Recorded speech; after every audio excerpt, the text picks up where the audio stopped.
assess existing curriculum for alignment with next generation science standards. My name is Francis Vigent. I am CEO and co-founder here at KnowAtom. My background is actually as a teacher. I started as an urban high school math teacher, and then my career transitioned into being an elementary and middle school STEM specialist.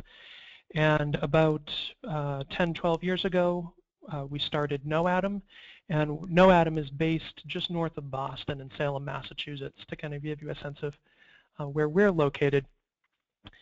Today's webinar is going to focus on assessing existing curriculum for alignment with NGSS.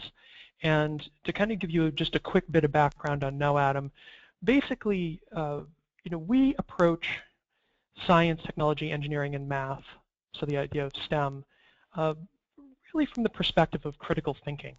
And the idea that science, technology, engineering, and math is really the best environment to teach those critical thinking skills which really equip students for any college or career of their choice, and whether that's a 2-year degree or graduating high school and going right into the workforce. These critical thinking skills, the creative, evaluative, and analytical thinking skills, are really what will open doors for them and help them to be both trainable and also equipped for whatever they choose. And so that's where next generation science standards, the idea of curriculum, materials, professional development, all of the pieces that have to merge in order to teach those critical thinking skills from kindergarten all the way through grade 12 come together. And why this conversation is something that we are constantly having. And so as we look at today's webinar, I think it's important to probably focus on 3 key areas and really kind of unpack these. One is, as we're assessing existing curriculum for alignment with next generation science standards, first is to think about next generation science standards as really a system of standards and something that should be reflected at a system level. So the district-wide level, not just one building, not just one classroom, but really all the classrooms at grade 5 or grade 8 or grade 12 should be operating in alignment with each other, and that should be in alignment with the next generation science standards. The second area to look at is establishing a continuum of effective STEM instruction, thinking about what effective STEM instruction actually is, and again, STEM being science, technology, engineering, and math, what the traditional model versus the next generation model really looks like, and then some key resources you're going to want to use throughout this process as you go through looking at what you have, or even what you are looking at adding as supplements or entire programs or so on. So without going too much further into the overview here, what I want to do is jump right in really with thinking about next generation science standards and understanding them at a high level, not as an iteration, but as an actual innovation in standards. I'm just going to give you a quick heads up that if you're on the live session and you happen to have any questions as we go along, feel free. On the right side of your screen you'll see a question box. Feel free to put those in there and they will head over to me. I will try to save about 10-15 minutes at the end for questions, so you can put them in all the way along. So next generation science standards are not an iteration. The standards that we have seen previously are iterations of prior standards. And I'm going to explain what the difference is. So you see 3 cars on your screen right now. And basically, one car is an improvement on the other in some way. So you see an older 1970s Dodge Charger. Then you see a more hybrid sort of economy car and a Ferrari sports car. What's interesting is that, well, these cars will have different ages, they'll have different price tags, different speeds and things like this. By and large, they get you from point A to point B in the same exact way. The acceleration might be a little bit better, the gas mileage may be better, the suspension may be tighter, but at the end of the day, you're still driving a car. And so at most, maybe one of these cars is twice as good as another, okay? So it's just an iteration. And I want to point out that the NGSS is, I think people are under the impression that NGSS is going to be kind of like going a little bit faster or putting on a new set of snow tires in order to align to what these new standards are. And it's not the case, because the new standards are not an iteration. They're not simply a tweak of something we already kind of know. They're actually an innovation, and I want to describe an innovation like this. You see, if you look on your screen now as you go from left to right, you'll see that I have things like shoes. So if you think about transportation, shoes are an improvement on no shoes. They allow us to run further and faster. And in fact, a bicycle is an improvement on walking or running in such a way that it allows us to go 10 times faster, 5 times faster at least, than walking or running. A car is an improvement on a bicycle. And so these are orders of magnitude better. As we see in innovation, it looks and acts significantly different than the mode of transportation before it.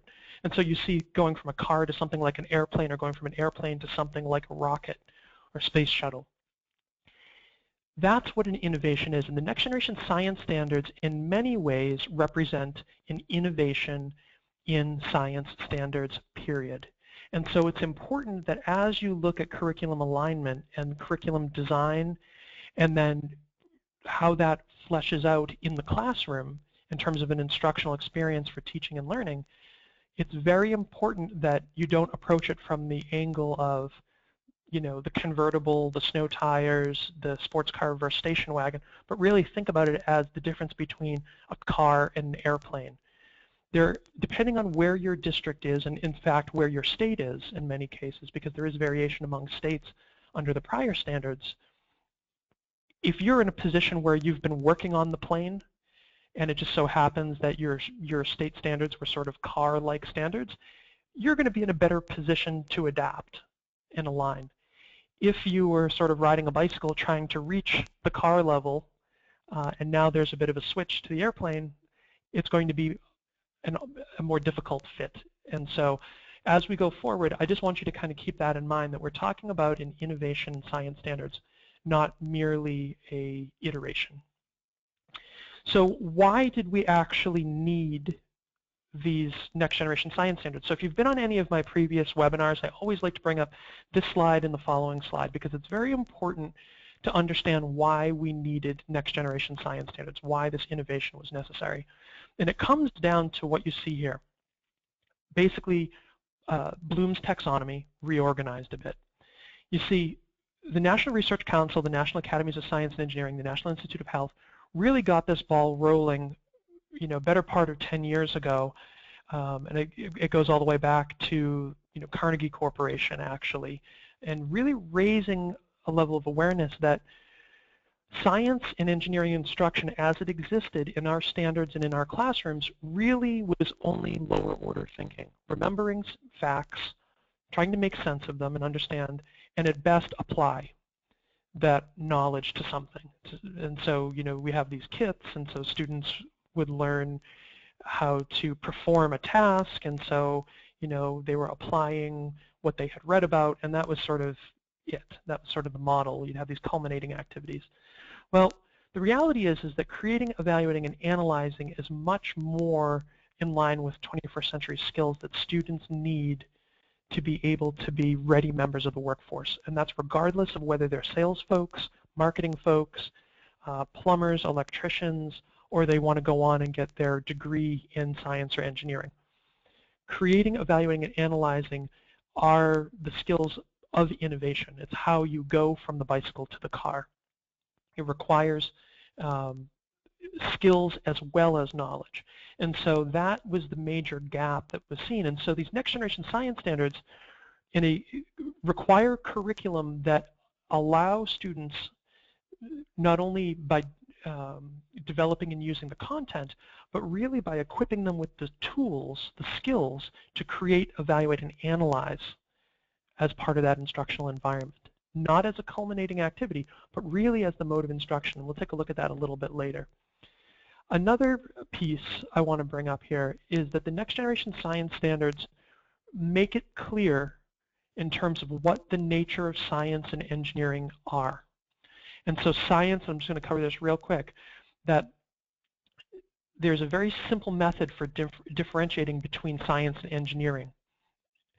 Science and scientists ask questions. They use experiments to develop data to help answer that question.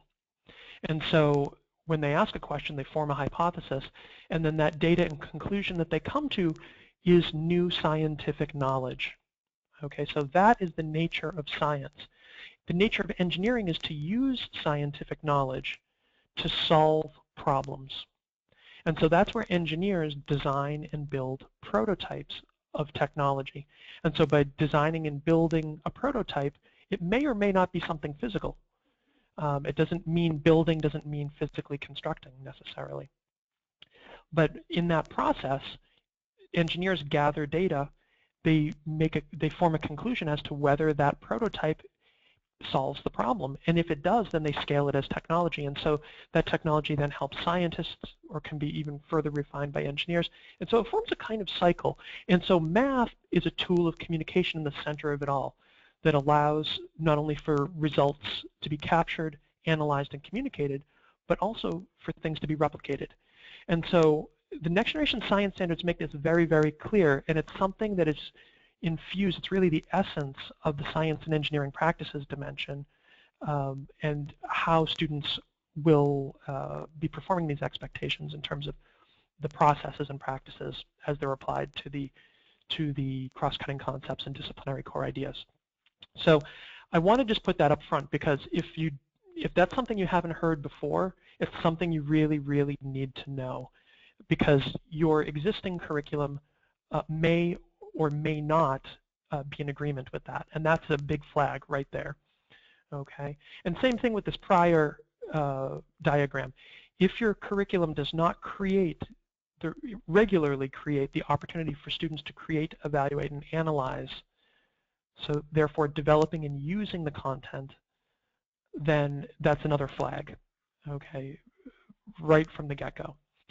What I want to look at specifically are 5 key pivots in these next generation science standards, which are really innovations that your curriculum is going to need to reflect in order to meet the goals of next generation science standards.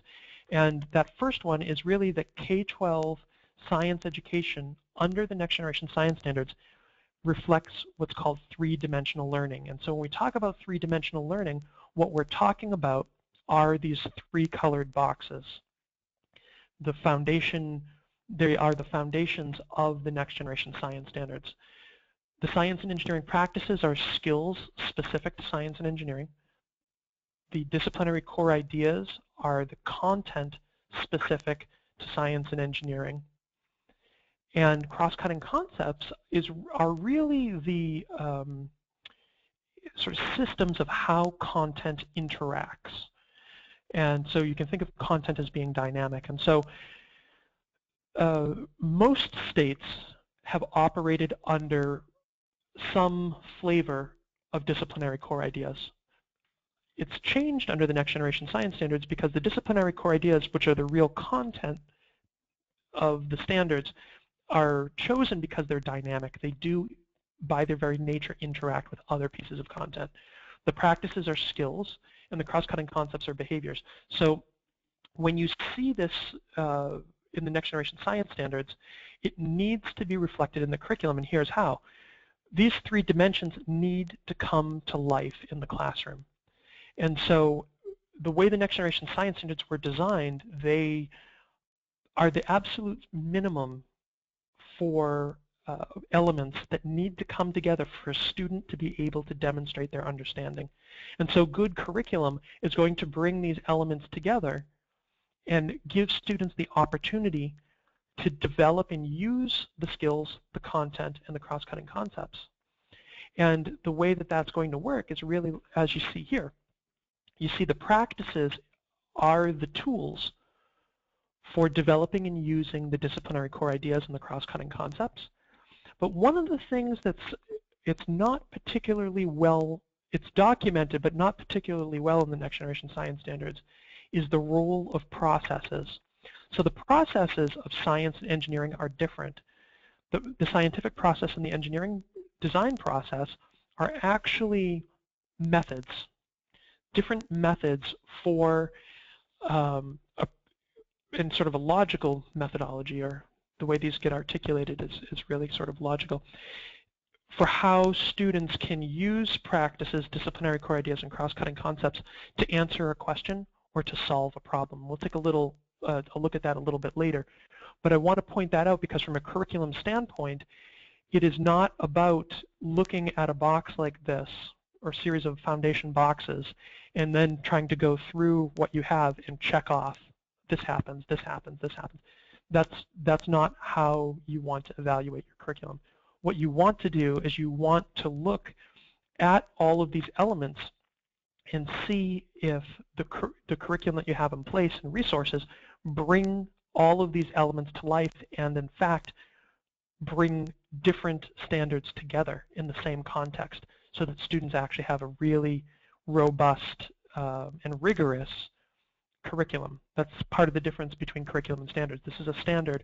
Curriculum has to bring that standard to life in the classroom with the help of a skillful educator. So when you see the processes, the process here you see at the top is important because that's how students go about science or go about engineering, how they go about answering a question or solving a problem. It's using the practices, it's developing and using the disciplinary core ideas, and developing and using the cross-cutting concepts. That's why when you look at a next generation science classroom, the environment, the instructional environment is going to look different. If you're from a district where the definition of effective instruction is students in rows, quiet in seats, with paper and pencil in front of them, that's going to be at odds with the next generation inquiry environment. And the reason is that students need to be engaging in the practices of science and engineering such that they're using the disciplinary core ideas and cross-cutting concepts authentically. They're the ones who are doing the planning of an investigation that they're envisioning, not necessarily individually, most likely and hopefully in small groups, groups of 2 or groups of 4. That's the way we've structured it. But these students that you see in this picture are being scientists, or sorry, in this case they're being engineers. So their class has gone through a process.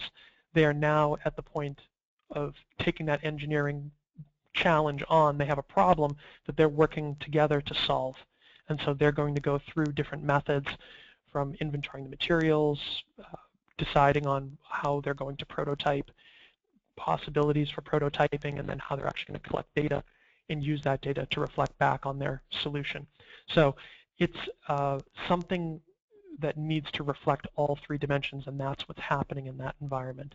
Worksheets and workbooks and textbooks are not complete solutions to being able to manifest 3-dimensional learning in the classroom. Another piece I want to point out here is that a traditional model of STEM instruction oftentimes defaults to I do, then we do, then you do. And in fact, it's very much the other way around with the next generation science students and the way that curriculum needs to come together. Curriculum needs to have a full release of responsibility to students so that it's a, you do, we do, I do model.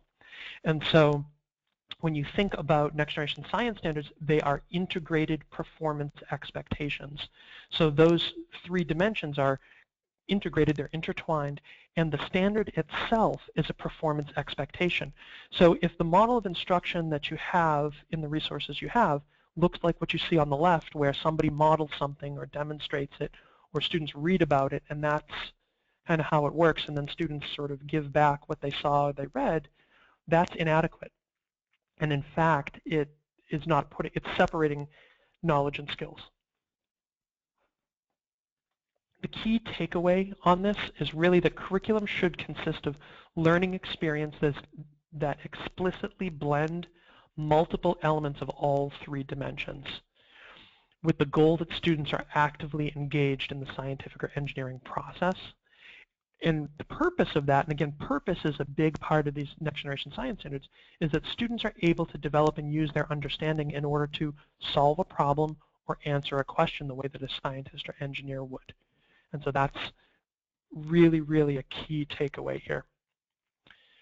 Another piece that I want to bring up, so the next kind of key pivot here, is that students should be engaging in explaining purposeful phenomena and designing purposeful solutions.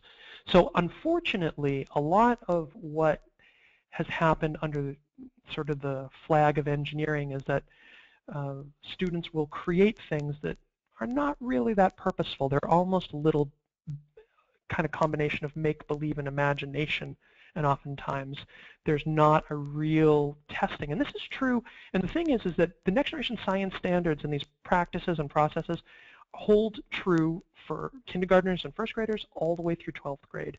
So the thing is that just because a student is a first grader, they can engage in designing a purposeful solution and explaining a purposeful phenomenon as a scientist or an engineer. It doesn't mean that they have to be sort of banished to the land of imagination and, you know, creating things that are not necessarily purposeful and can't be tested. So purpose really does come from just that, from solving a problem or from answering a question using some type of planned investigation, which students should be participating in planning. And then, again, from a curriculum perspective, this is what it's going to look like. It's students using the disciplinary core ideas, the science and engineering practices, and the cross-cutting concepts as tools that they can identify, they can really reach into their toolkit in order to answer a question in the context of science or to solve a problem in the context of engineering. So planning first, then carrying out the plan. As a result of carrying out the plan, you have data. It's then using the data to reflect back on the results, okay, and form some type of data-based conclusion. That's something that can be done at first grade or kindergarten all the way through 12th grade.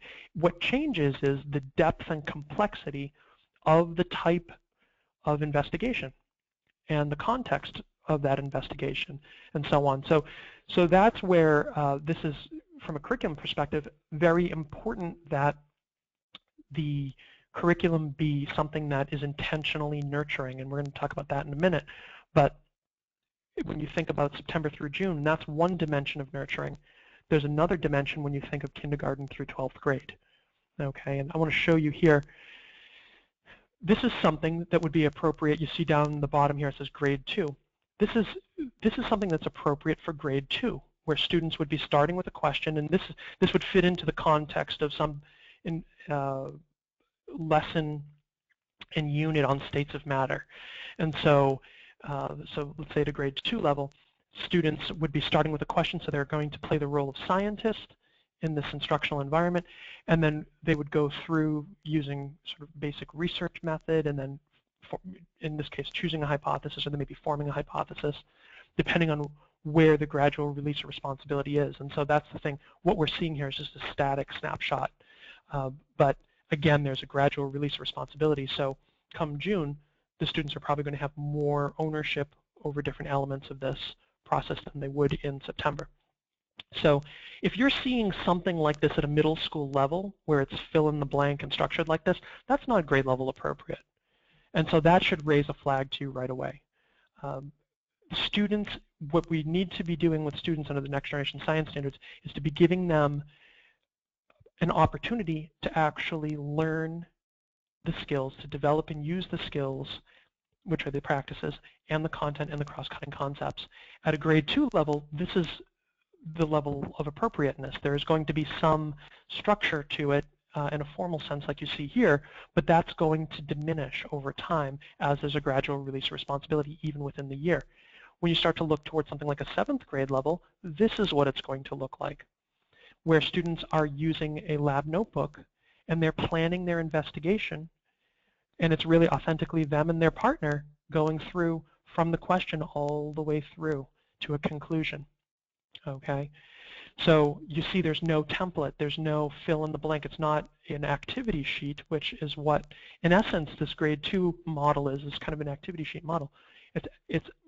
It's increased in complexity, it's increased in depth.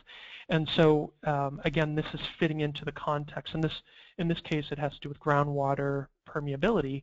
So it's within the context of earth science and water cycles and earth materials, but nonetheless, it's bringing all of those different dimensions together here in an investigation.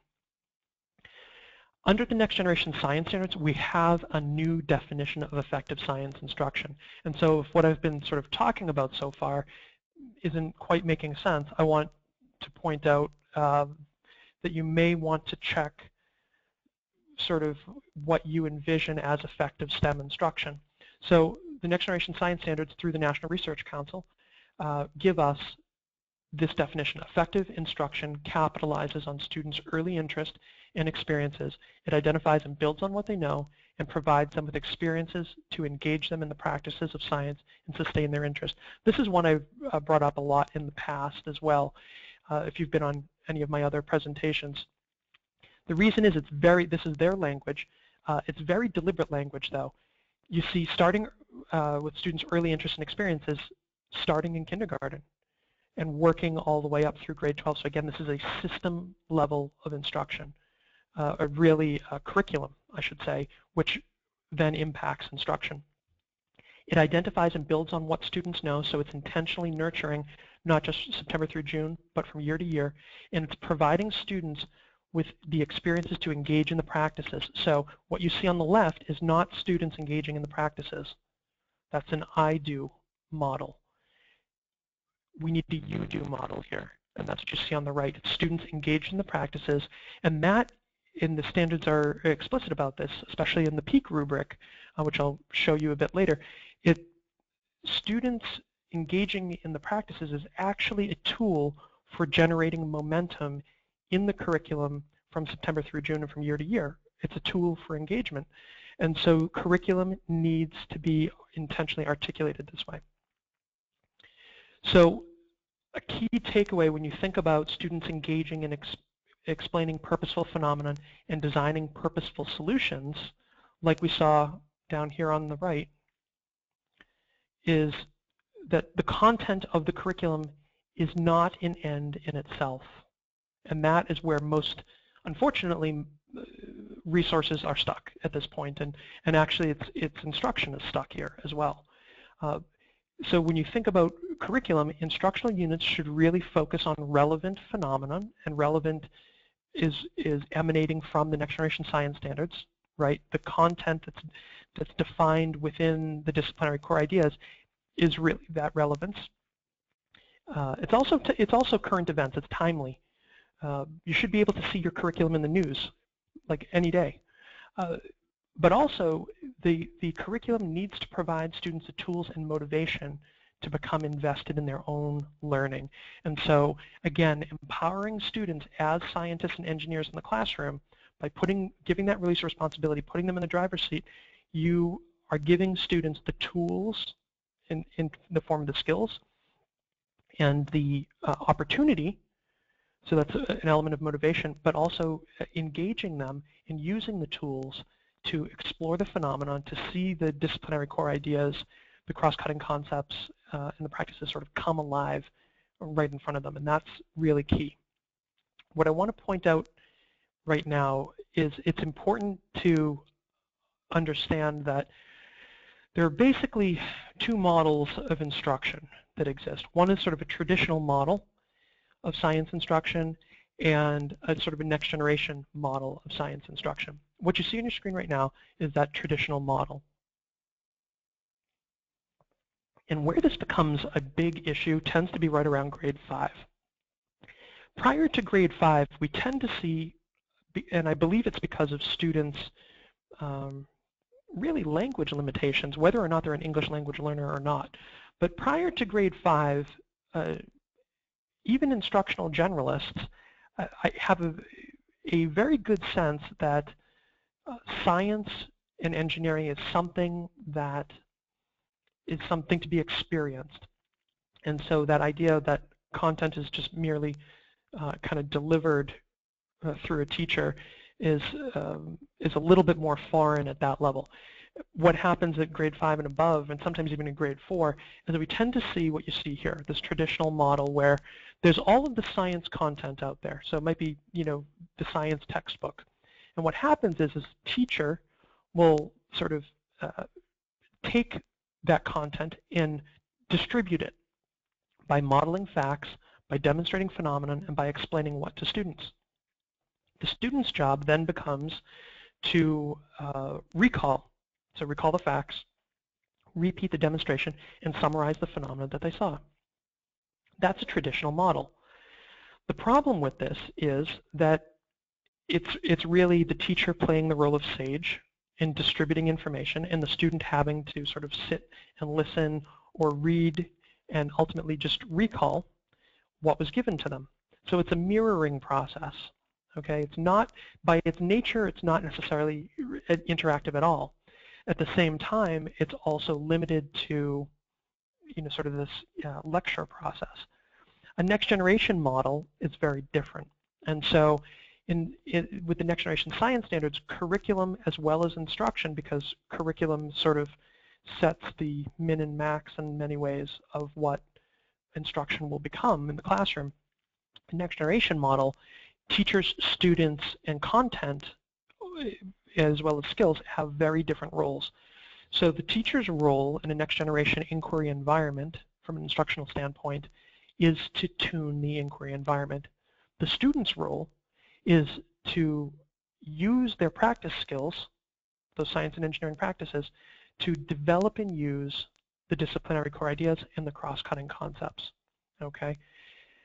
What the teacher does is adjust the support, helps the student understand how to engage appropriately, and also redirect and monitor student teams in the classroom and so on. The student is able to show that they meet expectations by obviously engaging in that process of developing and using the content, but also by being able to answer questions and solve problems using the skills and content. Okay, so they should be able to explain content and its relationship to each of the dimensions, or each of the dimensions in their relationship to content. And so really it's much more dynamic. Okay, and so when you think about the system level curriculum articulation that really needs to happen, if a student is being nurtured appropriately by the curriculum and therefore instruction from September through June and from one grade level to the next, what's going to happen is that students are going to be developing a habit of mind, really, where they progress from one lesson to the next, one unit to the next. Responsibility is being released, and students are stepping into that role of scientist and engineer enthusiastically, but also with real command of the skills and being able to employ that habit of making connections. It's very, very important. So when you think about the sort of this next key pivot here, that traditional model of instruction really has no home, because next generation science standards incorporate sort of this engineering and the nature of science and engineering into the practices, into the cross-cutting concepts, and they use the disciplinary core ideas as the context or the content where it all comes alive. Okay, so for somebody to be there handing out or just doing demonstrations, think of it that way. For somebody to define STEM instruction as assigning chapters to read and doing demonstrations, or handing out a make by number, or handing out a procedure to follow, that sort of a thing, that's just note-taking. There's no, the dimensions are not intertwined.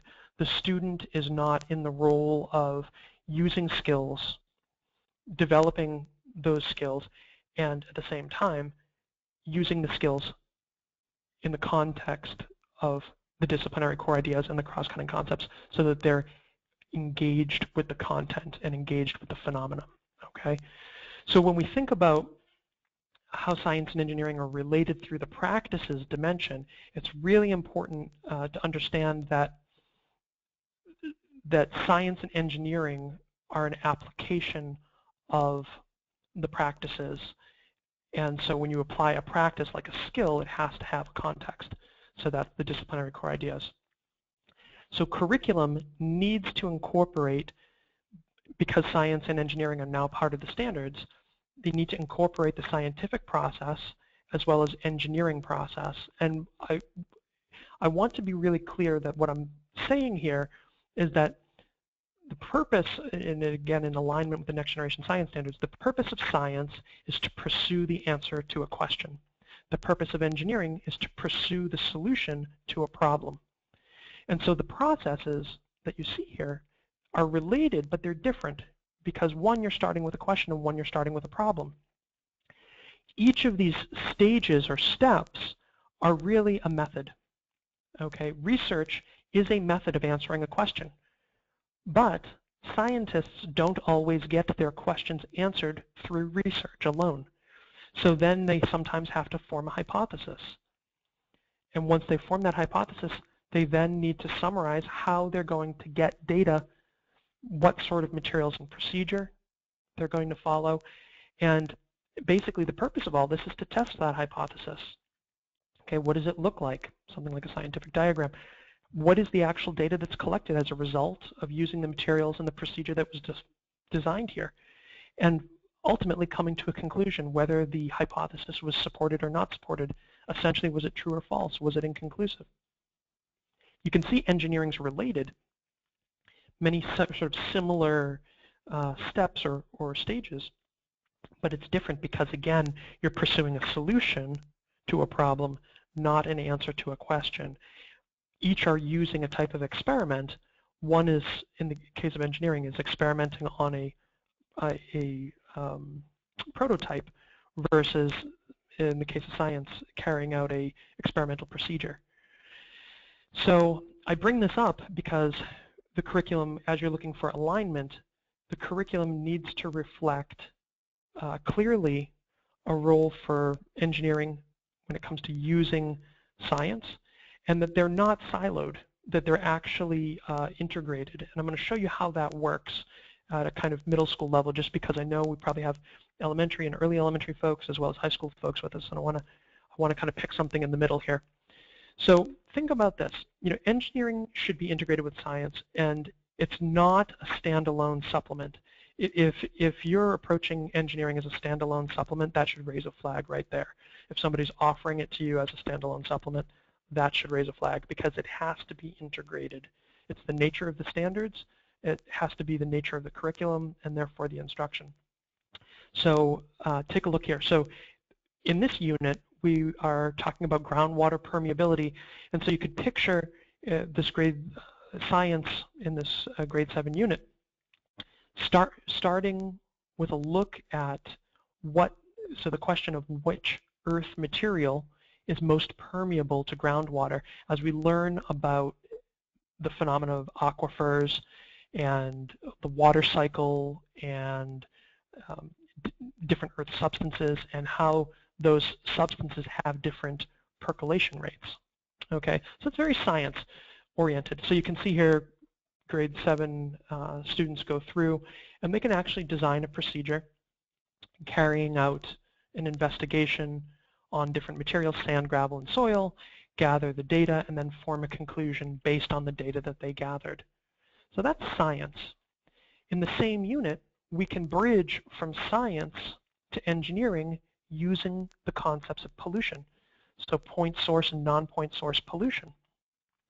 The bridge here is, of course, that pollution can percolate through different earth substances and be absorbed into the water table, into aquifers, and affect wells and groundwater elsewhere.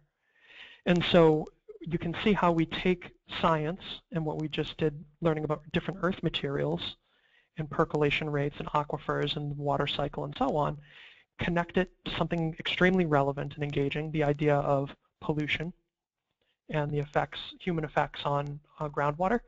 And then further, we can jump into engineering by having a problem which students are charged with solving. So as engineers. So you can see that they then take their knowledge of science, percolation rates and so on, the idea of pollution and how it can affect groundwater, to then go through and think about how they will filter or create a filtration device that will remove sources, different sources of pollution such as sediment and storm water runoff. And so they'll go through and create this plan, going through the engineering design process, actually build it. So in this case it is a physical prototype, so they're going to build that, test it, and then gather the data from their test to then reflect back on whether they would refine or replicate this particular prototype as a full-scale technology.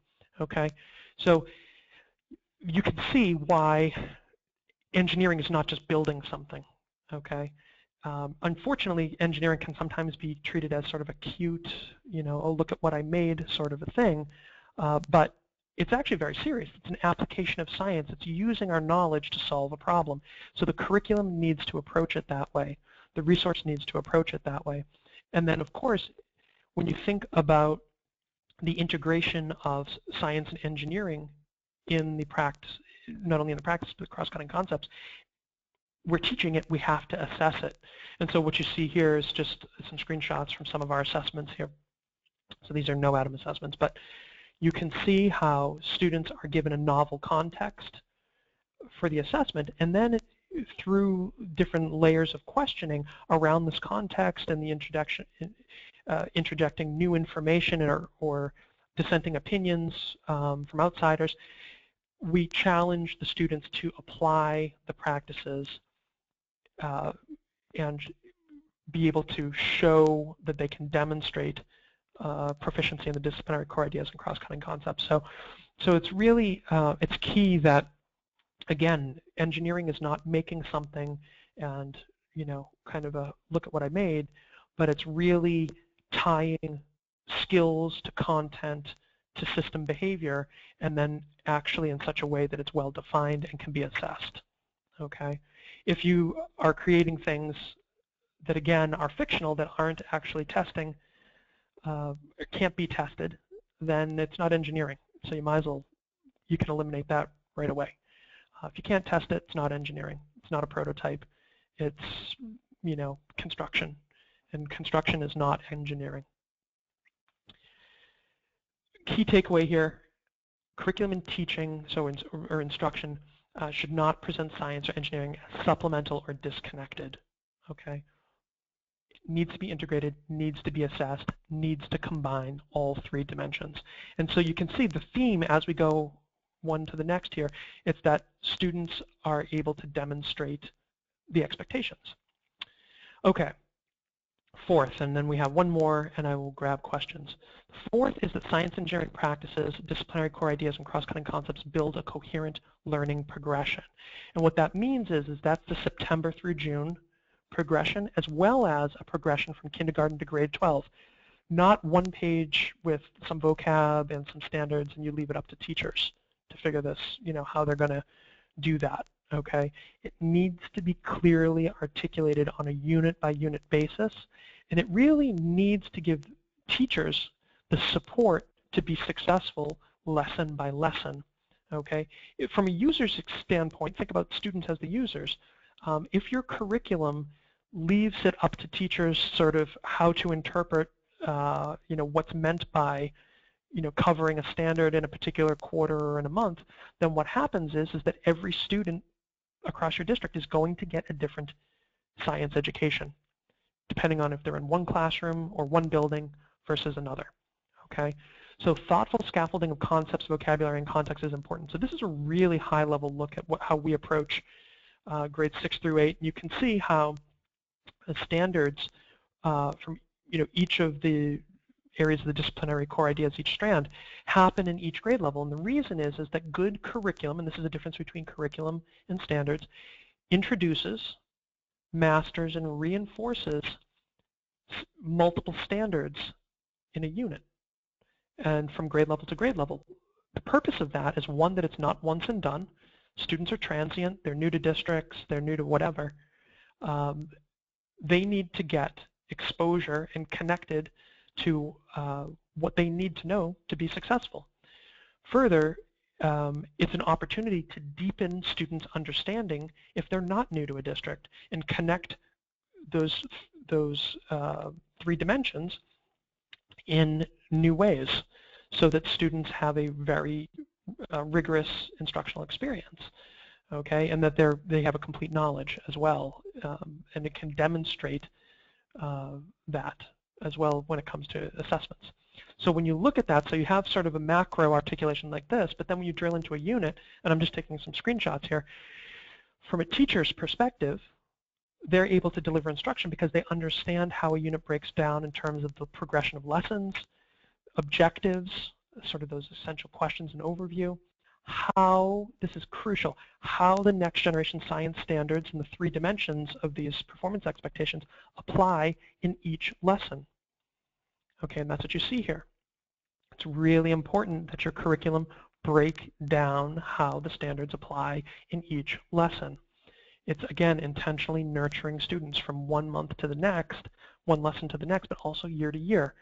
If there's no sense of how these break down, it's very easy to miss the essence of what's going on in these standards.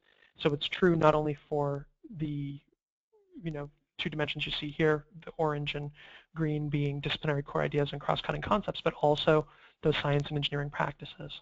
Okay, you see here in blue. Having scaffolding vocabulary, again, you're giving students the opportunity to build vocabulary in the same way they're building, because vocabulary is just it's an element of a disciplinary core idea. So, it's an element that's important, just like a skill from one unit to the next or grade to the next. Supporting teachers with background knowledge. Again, somebody may view themselves at a middle school level as an earth science teacher. Well, that's not going to be enough at this point. So it's important to make sure that your curriculum resources are pulling people together in terms of teacher background. And I mentioned about lessons, the same thing here as well, to make sure that objectives are clearly defined, materials are clearly defined. Really, materials should be provided for the teachers. So, I don't know who in your district's job that is. In our case, we provide the materials to our district, so that's all taken care of. But the materials need to be known clearly, what's what and how it's used, as well as prep notes, how to get from nonfiction reading through discussion and so on, so that a teacher can really be successful at implementing the expectations of next generation science standards. The other piece of it is also giving teachers enough support so that they can see where they're going in terms of the gradual release responsibility. So in our case, we always give people enough support so that they could fully guide or facilitate a lesson. However, we kind of throttle that back over time, but we really make it clear in professional development that it's really the goal of full release of responsibility by Thanksgiving. And so, and again, that's somewhat grade level dependent, but for a 4th or 5th grade level student to have a full release of responsibility by that point, that's quite appropriate. And it's backed up by thousands of students who have been able to do that, and we've seen them. So nonetheless, it's important to understand that the next generation science standards is not about having students perform tasks, according to some script. If that's the case, you've missed the point of it entirely. Key takeaway here, curriculum should be aimed at learning experiences not only September through June, but from kindergarten through 12th grade that focus on the essential knowledge and skills that are defined by the 3 dimensions of next generation science standards, so that you have this kind of coherent continuum of teaching and learning. That's the role of curriculum, okay? The 5th and final kind of pivot that's required is that there's recognition that NGSS connects to English language arts and math, specifically Common Core, because the next generation science standards were almost, I wouldn't say co-developed in a timeline. They weren't necessarily co-developed of the same people, but in terms of the timeline, next generation science standards emerged after Common Core, ELA, and Math. So when the articulation of standards took place, it was possible to make intentional connections, and so that exists. Okay, really need to think about science as a basic knowledge set, along with reading, writing, and math. You see, science under the next generation science standards involve those Common Core ELA technical subject standards. Okay, so for communication, for reading, for writing, especially opportunities for nonfiction reading in the ELA context, so science kind of overlaps into ELA here. The writing, when you think about students planning an investigation, using evidence from data, those are all Common Core ELA technical writing skills. Using evidence from a text, okay, it's a reading skill. On the math side, there are Common Core math practices. They very, very closely mirror the science and engineering practices from NGSS, but in fact, science is an opportunity to apply those math practices to a real live context, which students have this level of ownership and interest in, okay? Those higher order thinking skills overlap, of course, all three. So the things that are only science, time on learning, if you think of it from that way, from a curriculum perspective, if you think of time on learning, what is only science? It's the experimenting and prototyping itself. That's it. Because even Socratic dialogue, as you go from maybe a nonfiction reading piece through Socratic dialogue into students planning investigations and then carrying them out and so on, it's important to recognize that those are communication standards. Nonfiction reading, so we can go right up the ladder here. Nonfiction reading being ELA, Common Core standards, reading. Socratic dialogue, those are ELA Common Core standards for communication. Student teams planning investigation, this is a crossover between developing nonfiction text as well as communication skills. As students carry out science and engineering plans that they've developed, they are actually using their math practices, and actually I should kind of back up a little bit on math here.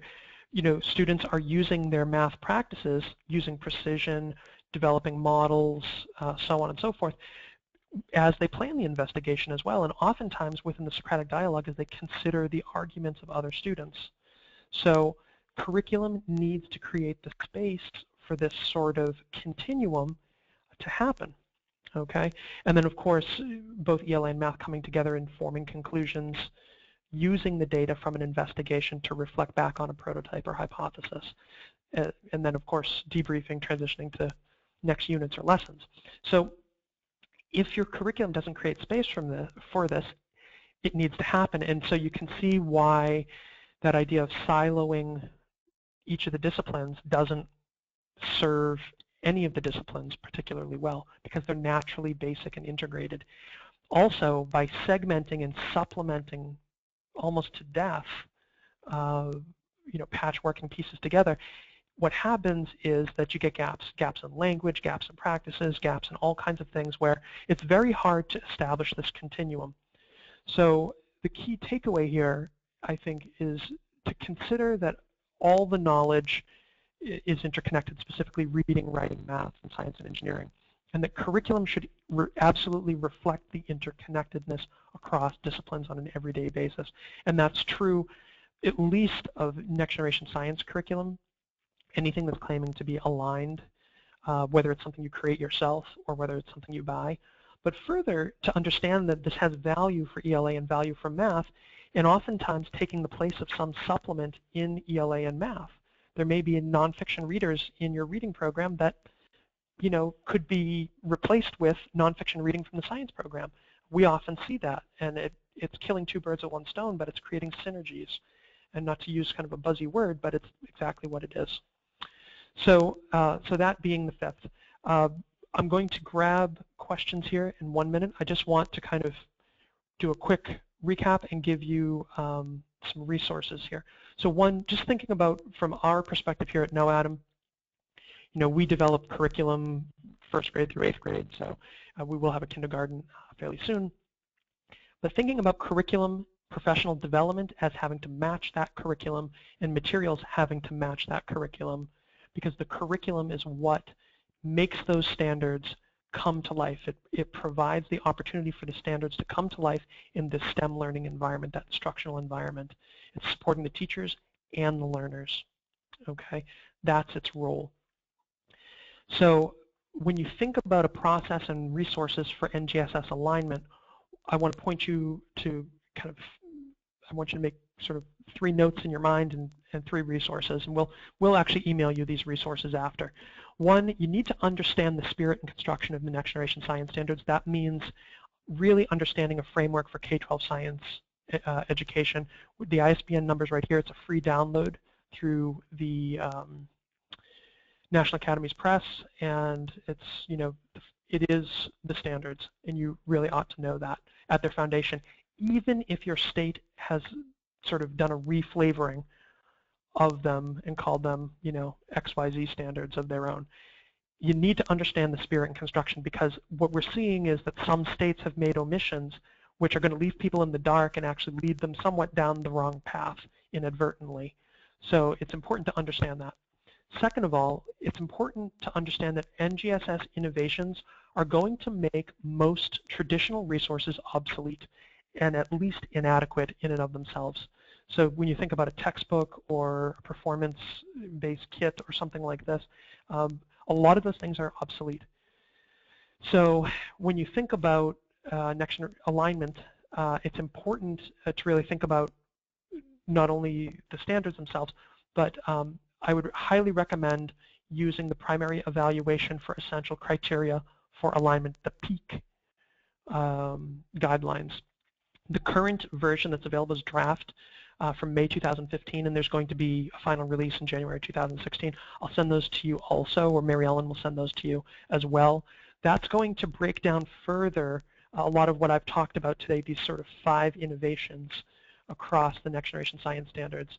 And you might get away with some patchwork in the short term, but as awareness grows and as the testing goes into place, it's going to be very important that you have true alignment, which unfortunately is going to mean probably new and different resources for most folks. And the third piece I want to bring up here is that knowing about the innovations in NGSS, knowing what the NGSS actually are and what they're aimed at, you can use the EQUIP rubric for lessons and units for science to actually go through lessons and units. Now, you start to get into some gray areas, and I'm not going to get into those now, but you can see that the nature of Next Generation Science Standards is authentic instruction. It's students authentically engaging in the content, using practices, and so on. So the idea that if you expect to encounter a program that's 100% scripted, you probably can encounter that program. However, it's not really a next generation program. There needs to be room for the students, that creative, evaluative, analytical thinking, and that's something that can't be scripted. So we more and more come back to skills. And I also bring this up in the case of English language learners, leveled readers, and all that sort of stuff, that you cannot have, no program can make an infinite number of iterations to meet 100% of student needs. That actually comes back to pedagogy, and that comes back to the unique skill set that teachers and teaching teams bring to the equation, and that's where professional development comes in. I want to point out, which I think is the elephant in the room in the standards documentation and so on, that it really, unfortunately, needs to be somewhat of a foregone conclusion that the past, in terms of pedagogy, the instructional environment, and scope and sequence that educators are used to, are going to require some degree of change. And oftentimes, if a district has not really kept up with professional development, has not really kept up with resources or so on, has sort of waited things out, those are going to be the instances where the greatest amount of change is going to be required. And I think these are positive changes, and I think this is a really great opportunity to do amazing things for children in terms of teaching and learning. But I don't want to sugarcoat it and sort of say, you can put the new snow tires on the car and you're going to have an airplane. It doesn't work that way. And so the last bit I'll leave you with, and so if you're thinking of any questions, if you have any questions, please, brainstorm, formstorm, and send them on over. I will get to those in one second. I want to point out that there's a relationship between resources and student readiness. And so as you think of sort of the categories of resources you may have already or that you may encounter, it's important to understand that resources are designed sort of for different purposes. Awareness-ready resources are designed to create awareness. What does that mean? It means a student can raise their hand and say, hey, you know, an engineer solves a problem or a scientist answers a question. Great.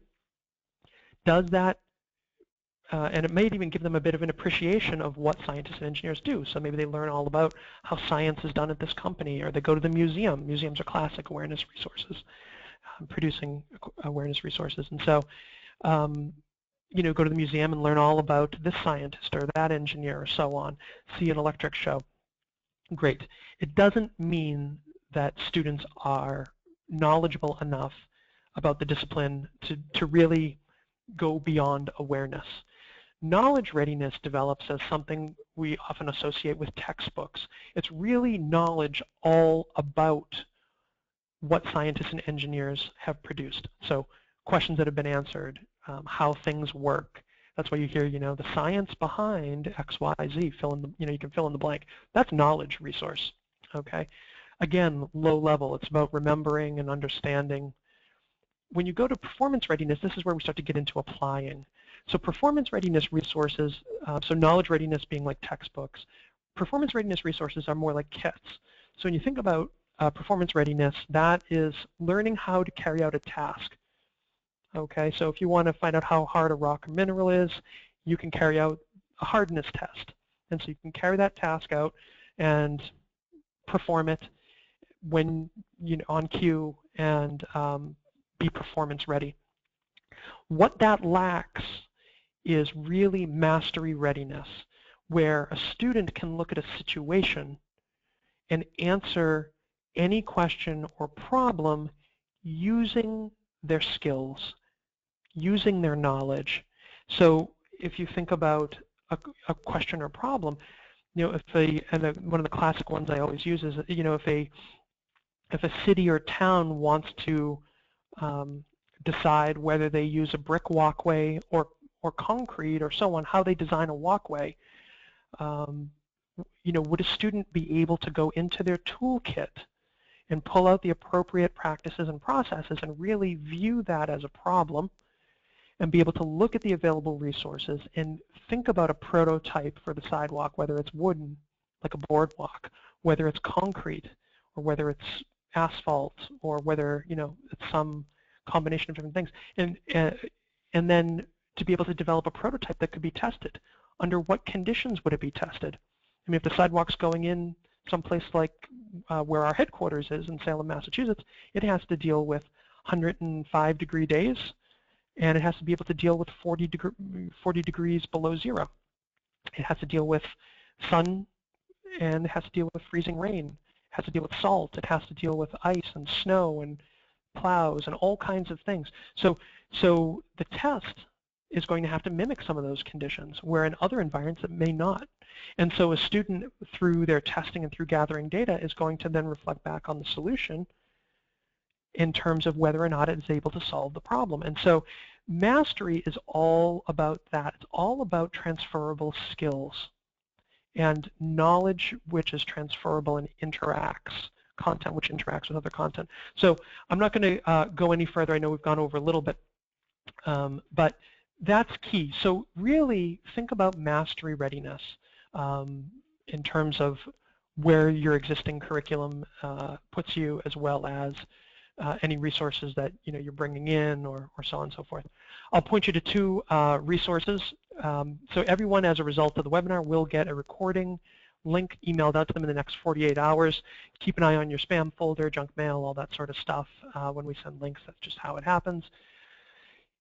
This top link, info.knowatom.com/upcoming events, will take you to a bunch of on-demand webinars, which you may have missed from the fall, as well as we have another one coming up next week about some of our international work overseas with children in IDP camps. If you have some time, that's a really interesting piece. We're going to have folks live from Iraq who are part of that implementation as well on the line.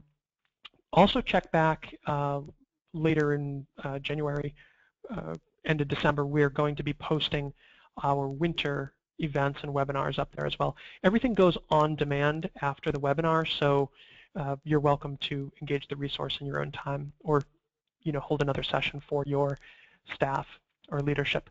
I just want to point out that the dashes in these are required. The last piece I'll mention is if you want to take a closer look at any of the resources that I've used in this presentation in terms of screenshots and so on, feel free to take a look at KnowAtom.com/STEM-curriculum. That's the second link here. You can download a sample of different grade levels of resources. You can take a look at the teacher's unit side. You can look at the student's curriculum reader, and so on by grade level. Okay, I'm going to take a quick look at questions if we have any, and my contact information is down below here. I hope you found this helpful. I know it's an awful lot of information to sort of digest and kind of articulate in terms of where do we go from here.